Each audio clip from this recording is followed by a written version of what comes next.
नमस्कार. हा माझा आहे क्लासमधला मित्र डिगू शेठ. आम्ही निघालो बाहेर, म्हणजे कराडला निघालो. गाडीत तेल टाकलं आणि निघालो.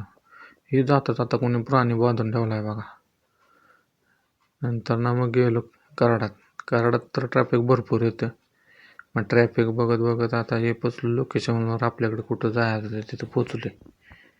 हे बघा, मस्तपैकी इंटरव्ह्यू दिला आणि आपल्या मित्राची गाडी घेतली. यांचं नाव ओमकार शेठ. ओमकार शेठनं बोलवलेलं आम्हासनी.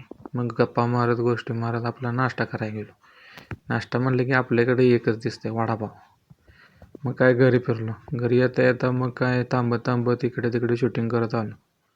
नंतर ना आपल्याला 1-2 मेंबर गाठ पडले. मग कुत्रा आहे ना तुमच्याकडं? नाही हे मागचा ब्लॉग त्यानं बघून मला विचारलेला. पण पुढे निघालो मलकापूरवर. मलकापूरमधनं डायरेक्ट इटकरी गावातच. नंतर ना मग आता घरात आलो म्हटल्यावर गेलो रानात. वाडं घेतलं मस्तपैकी, गाडी बांधली आणि मग काय पोचलो शेडात.